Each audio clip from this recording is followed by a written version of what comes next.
మీరు ఇంత ఇంత మంచి మెసేజ్ ఇస్తున్నారు జనాలకి, బట్ గ్యాంబ్లింగ్ విషయంలో మాత్రం మిమ్మల్ని ఎలా తీసుకోవాలి యూత్? అంటే మీరు ఆడండి అంటున్నారు మీరు. నేను ఆడండి అంటలేదండి. No no no that is not the message I'm giving. Okay, నేను ఆడతా. నాకు దట్ ఈస్ వాట్ డబ్బు అనేది అంతేనండి. నాకు అంత అంటే చాలామందికి మనసు ఒప్పదు, దేనికి మనసు ఒప్పదు, వాళ్ళు తినడానికే మనసు ఒప్పదు. అంత సంపాదించి 100 కోట్లు ఉన్నవాళ్ళు తినడానికి ఆలోచించే మనుషులు చాలామందిని చూశాను. నాకేంటంటే ఈ గ్యాంబ్లింగ్ చేసేటప్పుడు ఒక అడ్రిలిన్ పంప్. ఐఎమ్ రెస్పెక్టింగ్ అది. Not that I don't want money అండి. డబ్బులు వద్దని కాదు, ఏమీ కాదు. డబ్బులు ఇవ్వగలను, నేను పోయినా బాధపడను అనేది నాకు. I want to develop that this thing. పైగా నాకు ఇష్టం అండి గ్యాంబ్లింగ్ అనేది, నాకు ఇష్టం. లైఫ్ ఇస్ అ గ్యాంబుల్, నా క్యాప్షనే అది. లైఫే గ్యాంబుల్. ఎగ్జాక్ట్గా ఎప్పుడు పుడతావో తెలియదు, ఎప్పుడు పోతావో తెలియదు, ఏ క్షణం అన్నా అవ్వచ్చు. అదే తెలియనప్పుడు ఏముంది ఇట్లా? So this is just. And పైగా ఇది పార్ట్ టైం అండి. నా ఆస్తులు బాగొట్టాను దీంట్లో, కోట్లు పెట్టి ఆడాను, ఇదంతా బుల్షిట్. సో దాంట్లో పోగొట్టుకోలేదు? లేదండి. పోయి ఉంటే ఒక 2 కోట్లు పోయి ఉంటాయి. ఎలా పోయాయి మరి? అది చాలా పెద్ద వెరీ వెరీ డిఫికల్ట్ క్వశ్చన్ అండి. అంటే ఒకటి నా యాంగిల్ అయితే ఒకటే దాంట్లో పోగొట్టారు, లేదంటే women gifts. No that's also. See women వరకు, and first of all women అంత చీప్గా చూడండి. గిఫ్ట్లు ఇచ్చి ఇంప్రెస్ చేసే ఉద్దేశం అది నా క్యారెక్టరే కాదు అది. కాకపోతే ఐ ట్రీట్ దెమ్ వెల్. వెళ్ళామా ఎక్కడికన్నా వెళ్ళామా, అది విమెనే కాదండి. నా మెంటాలిటీ ఏంటంటే ఎవరితో వెళ్ళినా బిల్ నేనే కట్టాలి. అది ఏ బిల్ అయినా సరే. వాళ్ళు షాపింగ్ చేసినా వాళ్ళ షాపింగ్ బిల్లే నేనే కట్టాలి. మగాళ్ళు కూడా. I'm not talking about women. Yes, heroines కూడా ఎస్. వెళ్ళినప్పుడు డ్యూటీ ఫ్రీకి వెళ్ళినప్పుడు వాళ్ళు అనుకుంటుంటే గబుక్కని బిల్లు కట్టేసేవాడిని. అండ్ ప్రొడ్యూసర్స్కి వెనక్కి ఇచ్చిన సందర్భాలు చాలా ఉన్నాయండి. అండ్ ఇంట్రెస్ట్లకి చాలా కట్టాను. Probably I don't know 10-15 crores 20 crores గుర్తు కూడా లేదు. ఎందుకంటే పర్సంటేజ్ ఆఫ్ ఇంట్రెస్ట్ అది ఇంటి మీద అయిన ఇది. అండ్ అడిగిన వాళ్ళకి ఇవ్వటం నాకు ఇష్టం అండి. ఫస్ట్ అవసరమైన వాళ్ళకి ఎస్పెషలీ. ఇప్పుడు రీసెంట్గా ఒక ఎగ్జాంపుల్ అండి. ఎవరో నాకు ఆర్టిస్టు, చిన్న ఆర్టిస్టు, నాకు ఎవరో కూడా తెలియదు. చేశాను చిన్న చిన్న క్యారెక్టర్లు, గుర్తు కూడా లేడు. ఫోన్ వచ్చింది నాకు. వివేక్ అనేవాడు ఫోన్ చేశాడు. ఫోన్ చేసి, సార్ ఇట్లా ఉంది, ప్రాబ్లం ఉంది, ఇట్లా అడ్జస్ట్ చేయాలి అర్జెంటుగా, చేయకపోతే చచ్చిపోతాడు, ఇది పరిస్థితి. ఫోన్ చేశాను, చెప్పేశాను, బిల్ నా మీద వేసేయండి, ట్రీట్ చేసేయండి అని చెప్పాను. బతికాడు, శుభ్రంగా ఉన్నాడు, హ్యాపీగా ఉన్నాడు. ఏమండి ఈ అదృష్టం ఎంతమందికి వస్తుంది చెప్పండి? నాకు పోయింది 2 లక్షలు.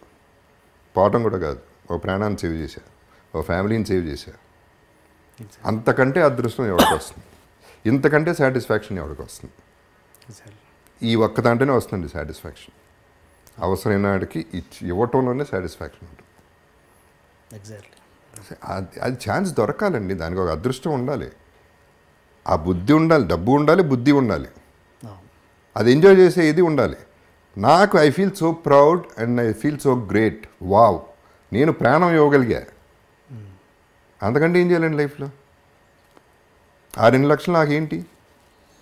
అది మ్యాటరా? ఈ సాటిస్ఫాక్షన్ కంటే మ్యాటరా? అది కోట్ల విలువ నాకు. నేనేమి చెప్పలేదు, ఎప్పుడు చెప్తున్నా. I'm talking about the power of money. ఇట్టా వాడాలి. ఇట్టా వాడితే the world will be a better place to live in.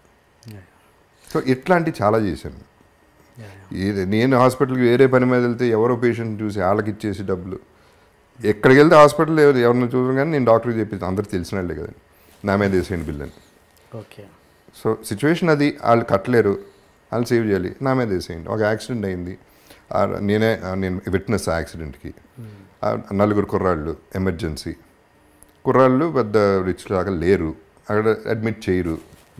చెప్పా, నేనున్నాను, డబ్బులు నా దగ్గర ఇప్పుడు లేవు, నేనున్నాను, ట్రీట్మెంట్ చేసేయండి, ఆపరేషన్ చేసేయండి, అన్నీ చేసేయండి, డబ్బులు పంపించేసాను. దాంట్లో సాటిస్ఫాక్షన్. ఇప్పుడు మా ఇంట్లో దొంగలు పడ్డారండి ఒకప్పుడు, 2010లోనో 12లోనో. వాళ్ళని పట్టుకున్నాం, సరే వాళ్ళని పంపించాం లోపలికి. వాళ్ళ వైఫ్స్ ఫోన్ చేసి, ఏమండి ప్లీజ్ అండి, అన్యాయం అండి, మా పసిబిడ్డ ఉందండి, ఇది ఉంది. వాళ్ళకి డబ్బులు పంపించాను నెల నెల. వాళ్ళు బతకడానికి డబ్బులు పంపిస్తూ ఉన్నా. వీళ్ళు జైల్లో ఉన్నంతకాలం వాళ్ళకి డబ్బులు పంపించాను. అదొక సాటిస్ఫాక్షన్. సో తప్పు ఇక్కడ జరిగింది, వాళ్ళ ఫ్యామిలీకి అవసరమైంది డబ్బు, ఎంతో కొంత. మరి గిల్ట్ కూడా కాదు అది. దొంగలు పడితే న్యాచురల్లీ లోపల పెడతాం. బట్ ఏంటి వీళ్ళకి వాళ్ళకి అవసరమైంది నేను ఇవ్వగలిగాను. ఓకే నా సాటిస్ఫాక్షన్ లెవెల్స్ ఇవ్వండి. So that is why I can be happy and proud. Okay ఇప్పుడు అందుకే ఈ మంచితనం అన్నది అకౌంటబిలిటీలో డబల్ అయ్యి మీకు మళ్ళీ మంచితనం అన్నది ఇలా బౌన్స్ బ్యాక్ అవుద్ది, మళ్ళీ సక్సెస్ అవుతారు అన్నది నేను అదే చెప్తున్నాను మరి. అదే కర్మ అంటారు, ఏమంటారు నాకు తెలీదు. I don't believe in karma అండి. కర్మ అంటే నాకు పూర్వ జన్మలో ఏదో చేస్తే తప్పు ఇప్పుడు అనుభవించడం అనేది కరెక్టే కాదు నా ప్రకారం. అది I don't believe in that. ఎందుకంటే నిన్న చేసిందే మర్చిపోతాం మనం, నిన్న చేసిన తప్పు. అప్పుడెప్పుడు ఏదో చేసిన దానికి ఇప్పుడు బాధపడటం ఏంటి? అది పక్కన పెడితే ఎన్ని పక్కన పెట్టండి. I want be happy. If I want be happy I should do what I want to. That is all and this what gives me happiness. మరి ఇలాంటివి ఎక్స్ప్రెస్ చేస్తున్నప్పుడు కొన్ని ప్రాబ్లమ్స్ కూడా వస్తాయి కదా. ఈయన దగ్గరికి వెళ్ళి బాబు నాకు కష్టం అంటే పడిపోతాడు అన్నది కూడా వచ్చి అది రాంగ్ వేలో వెళ్ళిపోవచ్చు. వెళ్తాయండి. అది ఏం చేస్తాం. See that also happens. దానివల్ల కొంతమంది జెన్యూన్ వాళ్ళు ఎఫెక్ట్ అవుతారు రివర్స్లో. ఓకే నమ్మకం పోతుంది, డౌట్ లేదు. మోసం జరిగింది చాలాసార్లు, మోసపోయాను. Okay, but that is my problem మోసపోవడం అని. బట్ ఇప్పుడు ఏంటంటే డెఫినెట్గా ఇప్పుడు అనలైజ్ చేసి నిజమా కాదా అనేది ఎంక్వైరీ చేసి నేను చేస్తాను వాట్ ఎవర్ ఐమ్ డూయింగ్. అంతకుముందు ఇచ్చేసేవాడిని. ఇప్పుడు ఎందుకు కరెక్టా కాదా, ఈ వాల్యూ, ఈ డబ్బు వాల్యూ అతనికి కరెక్టా కాదా అనేది ఆలోచించేస్తున్నాను. ఓకే సో జగపతి బాబు గారు డౌన్ఫాల్ అవ్వడానికి మేజర్ కారణాలు ఇవే అంటే ఇది ఫైనాన్షియల్గా ఎస్ అండి. అంటే ఇంట్రెస్ట్లో ఇల్లు అండి. ఐ వుడ్ సే నేను కట్టిన ఇల్లు, నేను చేసిన మేజర్ తప్పు ఏంటంటే ఇల్లు ఆపేసి ఉండాలి. స్టార్ట్ చేసిన 6 monthsకి నా డౌన్ఫాల్ స్టార్ట్ అయింది కెరియర్లో. ఓకే ఓకే సో అప్పుడే మా రెమ్యునరేషన్స్ పడిపోయి సినిమాలు ఫ్లాప్లు అయిపోయి ఇవన్నీ జరిగినాయి. సో ఫ్యామిలీని డిసప్పాయింట్ చేయకూడదు, వాళ్ళకి తెలియకూడదు నా ప్రాబ్లము అనేది అది పర్సనల్గా సెంటిమెంటల్గా తీసేసుకుని విపరీతంగా అప్పులు చేసేసి ఇల్లు కట్టేశాం. ఓకే ఓకే అండ్ న్యాచురలీ ఇంట్రెస్ట్లు మీకు తెలిసి ఎట్ట పెరుగుతాయి. అది 15-20 ఏళ్ళు ఇంట్రెస్ట్ కట్టాను. అండ్ న్యాచురలీ చాలా డబ్బు వెళ్ళిపోతుంది కదా. So I would say that is the major loss. ఇప్పుడు ఆ పెయిన్ మీరు ఇంట్లో చూపించేవాళ్ళు కదా, మరి తెలిసే ఏదో క్షణంలో పసిగట్టాలి కదా ఇంట్లో వాళ్ళు. పసిగట్టడానికి మనం ఎక్స్ప్రెస్ ఎంతో కొంత ఇప్పుడు బయటపడి మనం ఇప్పుడు వాళ్ళకి అంటే అసలు పైసలు లేని సిచ్యువేషన్ తీసుకెళ్ళి వాళ్ళని ఇబ్బంది పెట్టి లేదా ఫ్రస్ట్రేషన్లో వాళ్ళ మీద అరిసి రకరకాల అట్లాంటివి చేస్తే ప్రాబ్లం వస్తుంది. కానీ సో వాళ్ళు ఏమనుకుంటారు, ఏదో చేస్తాడులే, ఏదో పడుతున్నాడు పడని బయట పడతామని హోపే ఉంటుంది వాళ్ళకి. అలాంటి నా ఫ్యామిలీ అటువంటిది. ఇంకో ఫ్యామిలీ అయితే ఛాన్స్ ఉండేది కదా. ఇంకోళ్ళు అయితే గ్యారంటీగా రాసి రంపాన్ని పెట్టి ఇక మామూలుగా ఉండేది కదా situation. I got away. That's why I said I am very lucky. So I better be happy.